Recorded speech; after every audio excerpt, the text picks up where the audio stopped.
Welcome back. Today is another part of the front brakes on a Hyundai Elantra. I believe this applies to 2010s to 16, but honestly, if it's not, the principles are going to be the exact same for honestly any make and model.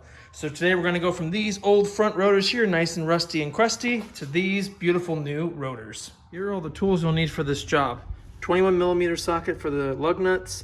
You'll need a 17mm for the caliper bracket, bolts, a ratchet, an extension, some wire brushes, potentially a breaker bar to get off those caliper mounting bolts, a torque wrench, a hammer, and a Phillips head impact screwdriver. Either of these will work. You can use a regular one and tap on it, but there's dedicated tools that are not that expensive that I would strongly suggest you checking out.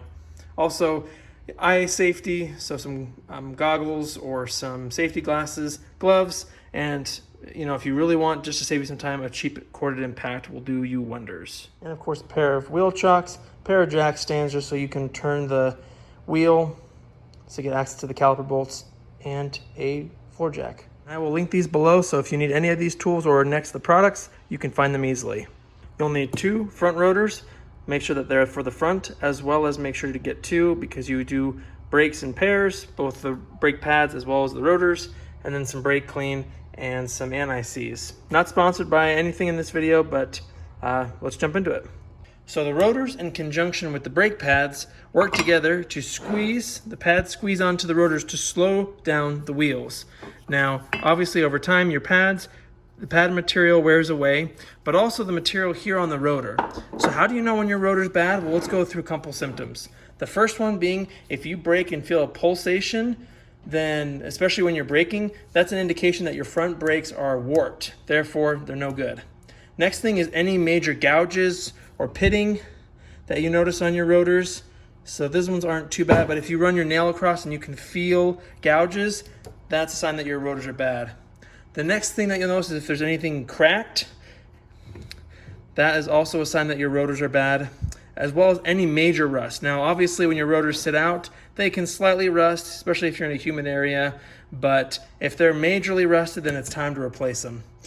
And lastly, there is a minimum thickness that these rotors are set to, so once you pass that, then it's also time to get new rotors because they don't dissipate heat as well, and therefore they wear away faster as well as on the pads. We'll go over how to determine that, but I also wanted to note that you can get your rotors resurfaced. That is, if they exceed the minimum thickness of the rotors, then you can go to shops nearby, and I think for like 20 or 30 bucks, it might vary in your area, you can actually get your old rotors resurfaced, make them quote unquote as good as new.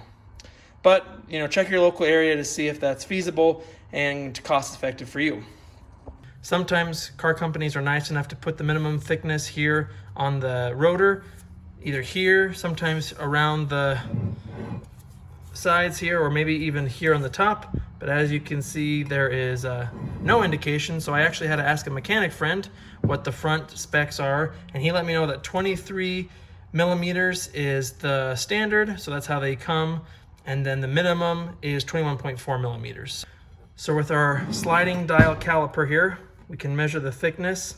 Some folks will recommend that you actually put a washer on each side before measuring, just so you can actually get an accurate measure, because there might be a lip here on the edge of the rotor. In my case, there's not. It looks like both ends of the jaws are actually touching the face of the rotor, so we're fine.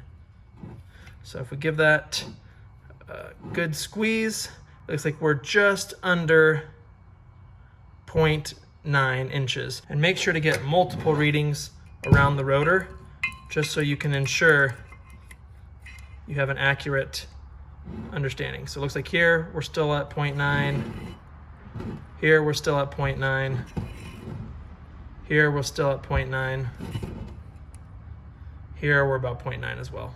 If you're using hand tools, what you'll want to do is crack all the lug nuts while the wheel is on the ground, that way it won't spin, and then we'll jack up the vehicle. If you're using power tools, then we can just jack up the vehicle, put the wheel chocks on the back, of course pull the e-brake, and then jack up the vehicle, put the jacks down underneath, and now take off those 21mm lug nuts. Now remove your wheel. If it's stuck, give it a kick, and it should come right off that hub. And now that our tire's off, let's just go ahead and throw it underneath the car That way if the vehicle falls, it won't fall directly on us. Since I did this video in 2 halves, I figure I'd kind of give you an explanation of how to do the whole entire thing, since seeing it in 2 parts might be a little difficult. What I personally would do is remove this caliper, take off the rotor, and then put the brake pads in. But if you saw my first video on how to just do the pads, then it really doesn't matter. You can do it either way, but it might be a little bit easier for you if we just do caliper off and then do the rotor, which we're gonna do right now. Make it easier for ourselves. So the bolts we need to access are on this side. Not a lot of clearance right here, so let's turn the wheel. So we'll turn the car key 2 clicks over, and we'll turn that hub toward us. Now if we come in here behind the caliper, you can see there's 2 bolts here. There's one here on the left, one here on the right. This is the caliper guide pin bolt. This is the actual caliper mounting bolt. Go down here, same deal, caliper mounting bolt, and this is the caliper slide guide pin. So we're gonna take out this bolt and this bolt here, which are both 17mm. Top bolt first. This will be pretty tight on there, probably about 70 to 80 foot-pounds. We'll have to look up the torque. So you can try a 1/2 inch drive ratchet, but I'm thinking we're gonna need the breaker bar for this one.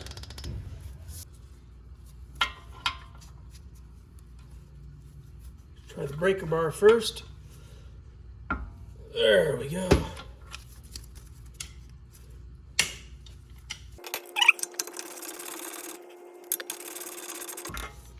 And we're just gonna leave it out about halfway, just so we can break off the other caliper mounting bolt.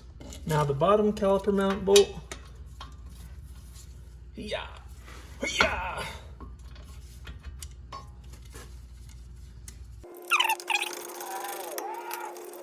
Now you'll see I slid a bucket in here because once we take off those 2 mounting bolts, this caliper is going to want to drop, and we don't want to have it hang by this brake line.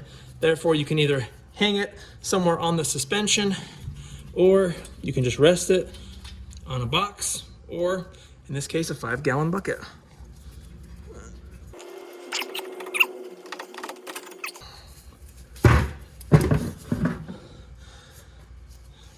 And these are what the bolts look like. They're the exact same length, so don't worry about it, but they do have a split washer, so don't lose that.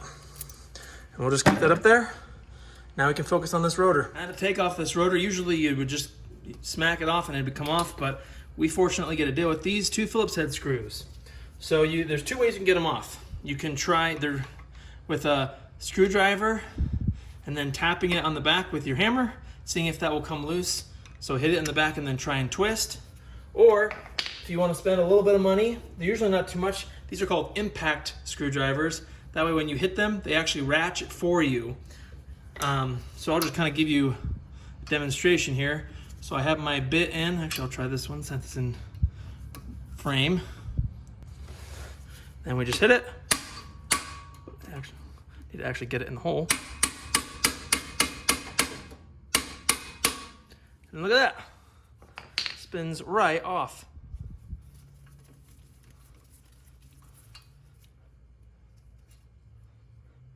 You can see them. I'm gonna try my luck with just a screwdriver and a hammer, but it might not work as well.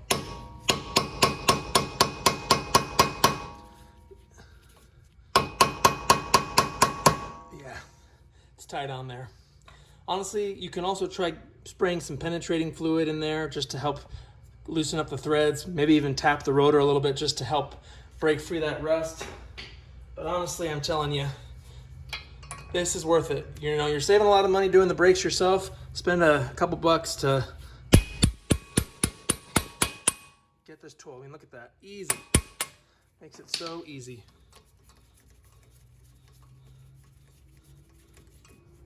And now, the second one is out. Let's see if it comes off. Nope.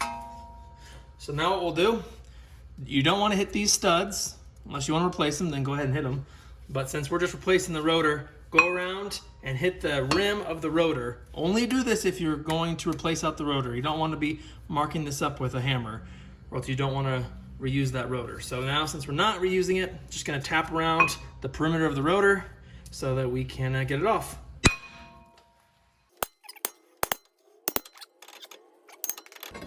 And just like that, it is off. Now, since we're probably going to be the ones to do this again here in the future. Let's make it easy on ourselves or the next person if we sell it, so that that rotor comes off a lot more easily. We're gonna clean this surface here with a wire brush. You can also use sandpaper, whatever you have to clean off this rust, and then we'll put a little anti-seize on there just to make it that much easier the next time.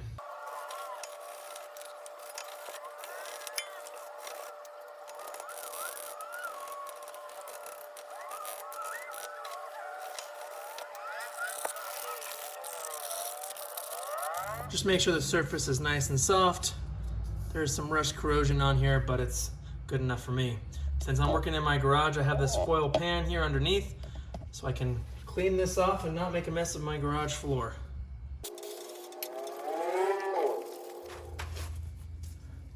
Again, just to aid us in the future, make that rotor easier to come off next time, put a very, very light layer of anti-seize on the hub surface.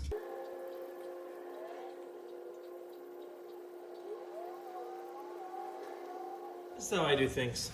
I like to clean the backside first. All rotors are shipped with oil on them just so they don't rust. If you've seen your rotors after just even a short amount of rain, especially if you live somewhere humid, they tend to rust rather quickly. So they all come with a protective layer of oil, which not good for brakes. Well, when you're actually trying to brake with them. So I just like to spray it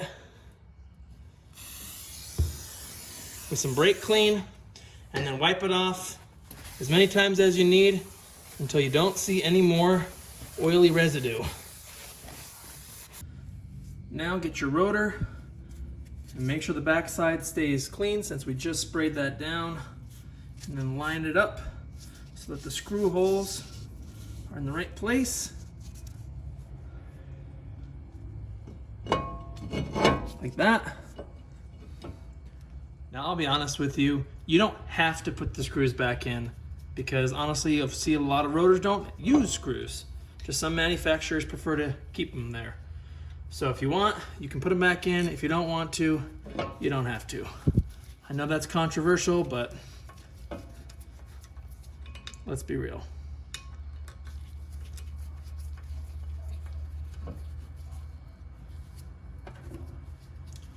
And we're just screwing these down. You don't need to use that impact driver to cinch them down. And if you don't want to use the screws, you can just throw one of your lug nuts back on so that you can put everything back together and get it all cleaned up. Just a tip. So now, since we haven't done the front side, let's spray that down.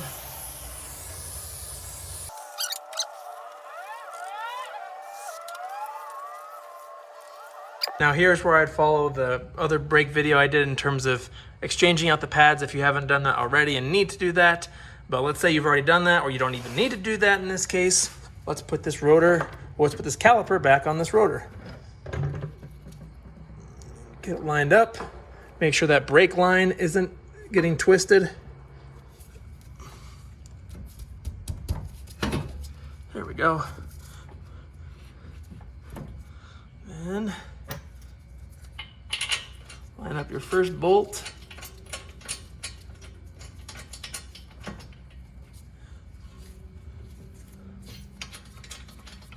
Once we got that first one lined up, now we can get the second.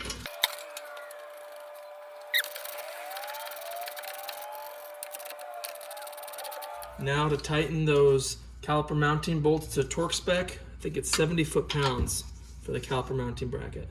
Like that. Good. And now the bottom one.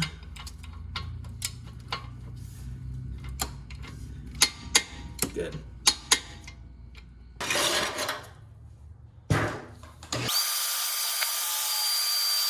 Now let's straighten out the hub so we can put the wheel back on.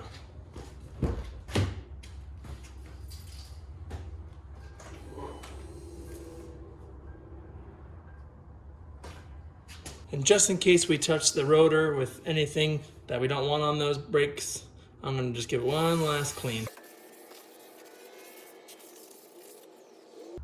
Now let's put the wheel back on.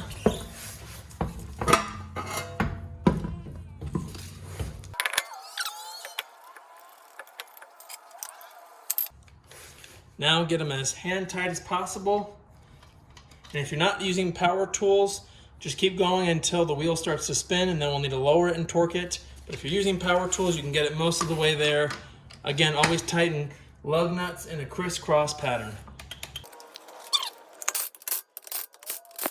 Now that our lugs are as tight as possible before the wheel spins, now we can bring it down.